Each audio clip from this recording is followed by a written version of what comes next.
Thank you all. Please welcome the co-writer and director of the film, Dana Modan. Dana, for those who are not familiar, is an accomplished actress, writer, director, producer in Israel. Most recently, we had her here for with a TV show that she directed and created that is playing on Easy. Easy? Oh, that one's on Easy? Okay, Significant Other. I thought it was Highflix. Highflix, that one's on Highflix. And please welcome Hannah Brown of the Jerusalem Post. Thank you so much for being here to moderate this conversation. And I hand it over to you. I'm glad you coordinated your black. Thank you. Dan, I think it's a great film, and I think this is a proof that AI can never come up with stories as great as real life. I agree. Is this a story? So. Is this your family story? I think that's. It's adapted from our family story, and actually, while I was working on the film, I called one day to my sister, and I told her, "You realize that the hardest thing for Mika is that when Tomash is telling the story of the family, and she's so offended, and now we're telling the story to all the world." But it's not exactly the story, it's adapted, and I don't tell the true story. So, But you decided to work and adapt your sister's graphic novel, and the two of you wrote the script together. Yeah, since she's older than me in 4 years, we have older sister. She's older than 9 years. She's a doctor, thank God. I'm the the black sheep of the family, so when we were a child, we would always do like sketches together and like TV programs and radio shows, and we always knew we want to make something together. And her first. Yeah, this is based on Naruto's book by the same name, The Property. It won the Comic-Con. It's a graphic novel. It won the first prize at Comic-Con, and her first novel won also the first prize in Comic-Con. They both were first published in the States and then in Israel. And the first one, Exit Wounds, I started working on it, and then she started writing The Property, and we always show each other like first drafts, and she showed it to me, and I said, it's going to be a better book than the Exit Wound. So if you permit, I will stop working on this one. I will wait that you will finish writing The Property, and this would be my first movie. And she said yes, and we went with it. And it's kind of it's a big story to take on, to go back to Warsaw to film on location, and so many languages. I mean, logistically, it must have been a little daunting. I'm not the producer of the film, so I write everything, and someone else got to take care of it. But it was very exciting to go to Warsaw. For us, first of all, when we first came, I joined her to the location scouting for the book. And we first went to Warsaw, and we immediately felt at home. It was very surprising for us. Like, we knew all the faces, and we knew the culture. And our boss grandmother, that Regina is based on our boss grandmother, who hated each other and didn't talk to each other. And if they would see that we made them one person, they would kill themselves. But luckily they're dead for many years. So. And they never went back to Warsaw, because for them, one thing they agreed on that Warsaw is one big cemetery, but all the other they didn't talk Polish at home, and when we went, it was like, and we didn't want to go anywhere like. Do the Jewish tour. We didn't I went to the camps, and we didn't go to the ghetto, and we only wanted to eat perushki, and so we went from one restaurant to another restaurant, and But what was funny that the first day we arrived, so I wanted to go to this cool coffee shop I heard about and took a taxi, and it appeared that the coffee shop is in the first floor of the only building that survived from the ghetto. So you can run, but you can't hide, I guess.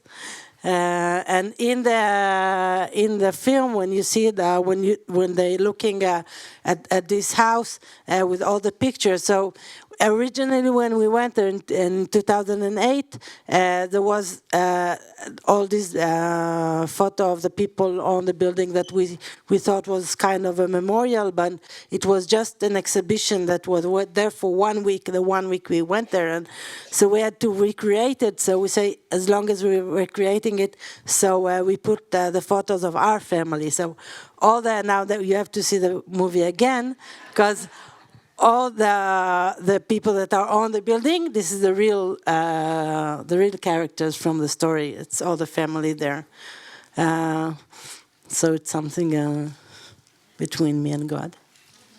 But I feel through the movie that there was a deep connection that that the character of the grandmother has to Poland and Polish culture, and she has these wonderful memories of her boyfriend and their life there, and going to the what do you call that? Like the photoplasticon and their symbols and and she comes to life when she's speaking to Thomas and. Yes, but this is more in my sister's imagination, because it's the story is from the book. The film is really by the book. And so it's not something that, it's what my sister imagined that was in my grandmother's thoughts and what would happen if she would go to Warsaw, but it didn't happen. No one talked about anything in our family, actually. And I wanted to tell a story I like about that happened in the photoplasticon while we were shooting that taught me a lot about myself. There was, as a writer and director, I never let actors speak or talk or think about anything. Just the actor, they have to act. But because I don't know as much Polish culture, so I let them I learned from them stuff. And when we were rehearsing for the scene in the photoplasticon, Anje Savarin that plays Roman is 80 years old, and there was him and the guy that's the mechanic that he's 60 and the translator, which is 20. And he told me, we were sitting there, the photoplasticon, and he told me, I have to sell when he was supposed to tell him, to the guy that's going to bring the slides, to tell him, good boy in the script. And he said, I have to tell you, we don't say in Polish, good boy. So I said, okay, whatever you can. What do you say? What would you say to your child when he was young and he would do something cute or nice? What do you say? It's like, and he asked the 60 years old, what would you say to your child if he was saying something nice when he was young? And they asked the 20 years old, what did your parents tell you when you were bringing like good grade from school or something? And she's. And I said, okay, father and son, it's complicated. Let's say your grandson. What would you say to your grandson? And it's like, and he asked the 60, what do you say to your grandson? He said, and they asked the 20 years old, what do your grandparents tell you when you're doing something nice or saying like telling a joke? And she's, and then I just say, but we have a word for a dog. And I said, never mind, forget about it. Just don't say anything. And I always like to see in the film that when he's going, and because Anje is a great actor and he wants to be nice to his director, so he's looking at him and he's doing like this is the best he can do. And I told him, thank you so much. Now I understand myself. and the history of my family, and I think I see that some of you understand themselves better too. But can you give me some other examples of moments in the film that were inspired by when you were shooting in Warsaw? Things that you hadn't planned and you maybe adapted it after you spent time there? No, I think just the main thing I learned that for Polish everything is really difficult. And like even if I go to my a 20-year-old guy that's doing the lights and say, could you move the light a bit? And he say, it would be very difficult for me to do that.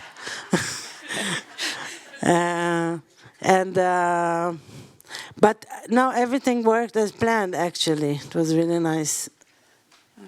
Tell me about working with the actors a little. I mean, did you always want Rivka Michaeli for the Rivka part? Michaeli, which is she's the greatest star, the biggest star in Israel. She started when she was 20. When we shoot the film, she was 86, and she never did a comeback. She was always on the top, and I was luckily I was the best friend of her daughter at kindergarten, and so I was living in her house for a few years. So for us it was our comeback. So it was very like family oriented. So it was really nice. When I was in school, she would direct us at school shows, and so it was really nice. And Andrzej Savarin is the biggest Polish actor ever. Is like God. The Polish crew, they would not talk to him, they would not look at him, even if he's not in the room. You're not allowed to say his name. And at the first rehearsal, I told him, Andrzej, I'm from Israel. I will call you Andrzej. And he said, okay, because he's a Polish gentleman. But I think no one called him Andrzej since he was in kindergarten or something. What? Which one? Andrzej is the Roman. And for me, I watched when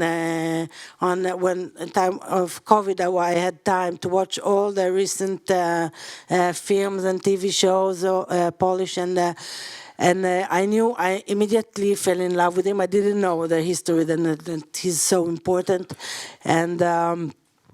And when I had a Polish casting director, and he has a show on Netflix. It's really nice. It's called Karlova Queen. He's playing at 8 years old a drag queen that hides it from his family. It's really nice, and I immediately fell in love with him. And I told my Polish casting director, I want Andrzej for the film, and she's like.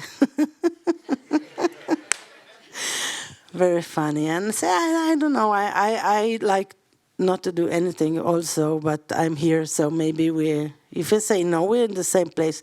So she sent him the script, and he read it the same night, and in the morning he said, I'll do it. So it was really, really nice. And when we had him, so it was easy to bring Tomasz Piotrek, which is a young star in Poland, but he wanted to play, to act with him, so we could have him. And Sharon? And Sharon, I saw her in a film a few years ago that she had a small part, and I immediately fell in love with her. And I came to my producer and said, "This is my actor. I don't like to do like auditions. I like to fall in love with someone and bring him on." And he said, "No, she's a leading part. You have to do auditions." So I said, "Okay." So I saw 250 actors, and then I took her. I want to leave time for some questions from the audience, so we'd be happy to hand it over to you if you want to be a part of this conversation. We got one up there. We're going to pass the microphone. No. It wasn't in Poland. I'm part of this horrible times we're going through in Israel, so nobody wants to see anything from Israel. So I thought it would be my international debut, but the timing was really, really bad. So it wasn't published anywhere, actually, distributed anywhere. Yes. And if you could use the mic, please, we need that for ADA purposes. Thank you. Just behind you. Yeah, the scene where they were enacting the scene from the Nazi times, it was very shocking. And I'm just wondering, was this something fictional, or have you seen something that actually triggered No, this? it actually exists. Yeah. Reality is more amazing than any fiction. You just have, I always say that when I do things, I only do copy-paste. It's just watching and taking whatever and putting it together. Well, I just was wondering about the title. The title is The Property, but in the end, it's really a story. It's the two love stories, really. It's not really a property story. Thank you for saying it. In I think the biggest difference between the book and the film, which the book is my sister and the film is my look at my sister's book. And we're very similar, but we're different in one thing that you can explain, but simple fact, she's married for 35 years and I'm with my fourth husband, and last. And so she's very into family, and I don't like family. I'm into romance. I don't know what this family is all about. I just think it's a lot of PR. So the book is more about the relationships of the family, the grandmother and the granddaughter, but the film I think is more about the romance, about the two couples, because I really don't know about family. I'm an orphan. I never had family. I have a child. I have exes. I have everything. So it's all separated. So I don't know so much about family, but I know romance, so that's what I did. Well, we were talking before. I was talking to some of the people from the Film Center before, and we were thinking, are there any sisters who direct or make movies together? There are a lot of brothers. We are the first in the history of film. Really, it's amazing. And there are only the Wachowski sisters, but I mean original sisters. We're the first one, which is really amazing, I think. I want to thank you both so much for this conversation. Thank you for being here. Folks, tell your friends it's screening tomorrow in Westchester. We have coming up here in the next, in 15 minutes, we have a Cabaret Total with Roy Asaf. Please join us, and we hope to see you at other screenings soon. I recommend leaving from that side because there's already people waiting outside for the next screening. Thank you very much.